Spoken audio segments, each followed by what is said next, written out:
Muy bien. De la sección del día lunes podemos aprender lo que es el llamado de Pablo. Este llamado al cual se refiere la lección es un llamado realmente muy significativo, porque esto le presenta al apóstol San Pablo la autoridad, el poder para ser un representante de Dios aquí realmente en la tierra, con un mensaje de bendición y de salvación conocido como el Evangelio. Esto es lo que Pablo dijo alguna vez: el Evangelio de Dios es poder para salvación para el que cree, al judío primeramente y también al griego. De tal manera que el Evangelio es un Evangelio inclusivo, no discrimina, no separa, más bien une a la comunidad de creyentes. En las cartas del apóstol Pablo usted puede encontrar prácticamente una similitud de todo lo que es la introducción de la carta, como se introduce, que dice gracia y paz a vosotros en el nombre del Señor Jesucristo. Es interesante.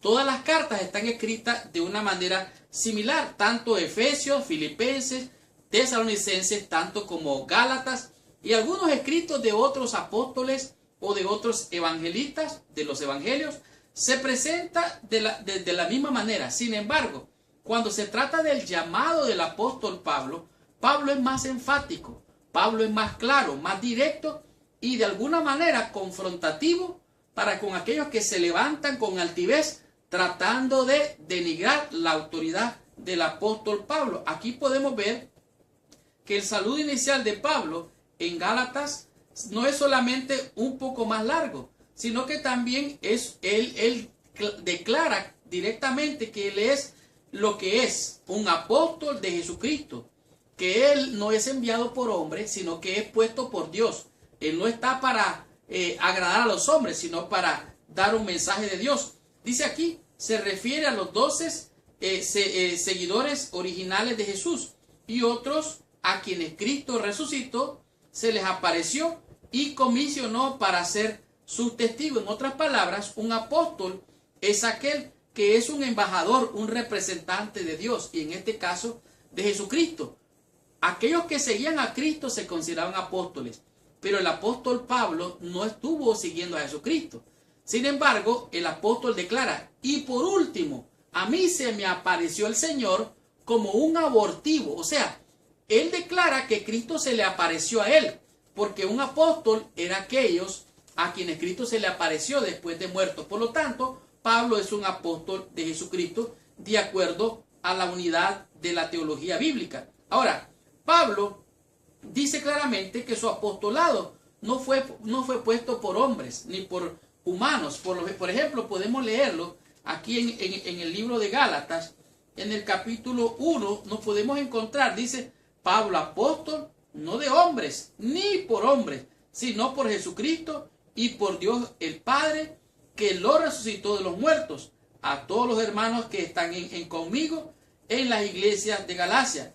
Gracia y paz sean a vosotros de Dios el Padre y de nuestro Señor Jesucristo. De tal manera que queda claro que el llamado de Pablo es no de hombres, ni por hombres, sino de Dios. ¿Qué es lo que estaba pasando? En la iglesia de Galacia se habían levantado algunos que decían que Pablo no era apóstol porque no había andado con Jesucristo. Ellos decían que Pablo realmente era solo un mensajero. Estaban tratando de denigrarlo. Y de esta manera, dice aquí claramente, trataban de socavar la autoridad apostólica de Pablo. Algunos de la iglesia no estaban contentos con el mensaje de Pablo de que la salvación estaba basada en la fe de Cristo y no en las obras de la ley. Ahora, recuerde que Pablo era un fariseo de fariseos. Él cumplía la ley, pero él mismo dijo: todo eso lo tengo por basura. Todos los libros ceremoniales, todas esas cosas, lo tengo por pasado, por seguir a Cristo. Por lo tanto, entonces había un conflicto. ¿La salvación es por fe o es por las obras? En realidad, la salvación es por fe. Cuando usted acepta a Cristo como su Salvador, usted recibe el Evangelio. Lo recibe por la fe. La santificación es otra cosa. Usted recibe la justicia impartida e imputada. Imputada significa que la gracia de Cristo, su salvación, se le regala a usted como un regalo sin merecerlo. Y la justificación La justicia impartida es la santificación diaria que le capacita a usted y a mí para ser santo, apartado del mal, y ahora usted cumple y hace las obras de salvación y de bendición, no para ser salvo, sino porque usted es salvo. Y esto es lo que pasaba. Habían detractores que sutilmente se metían y estaban decididos a lanzar un ataque poderoso contra la autoridad de Pablo. Ellos negaban de que Pablo era apóstol, negaban de que había seguido a Cristo y aseveraban que Pablo no era uno de los seguidores originales de Jesús. Dice, por lo tanto, no provenía de Dios, sino de los seres humanos, quizás de los líderes de la iglesia de Antioquía o de Antioquia, que comisionaron a Pablo y a Bernabé. De tal manera que ellos decían, no, él es un seguidor de Ananías, él lo bautizó y por lo tanto no es un apóstol. Sin embargo, lo aclara Pablo, dice, yo soy puesto aquí, no por hombres ni para hombres. ¿Quién te llamó a ti?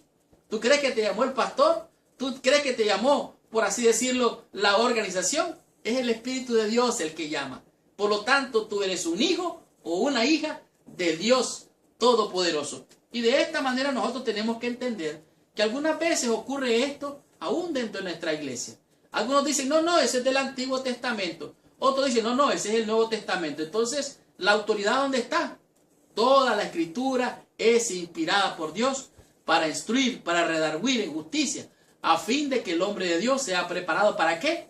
Para toda buena obra. Continuemos con la lección. Estudiemos la lección en el día martes y descubramos qué nos enseña esta lección con el tema que es el Evangelio de Pablo. ¿Cuál es ese Evangelio? Estudiemos la lección de esta semana.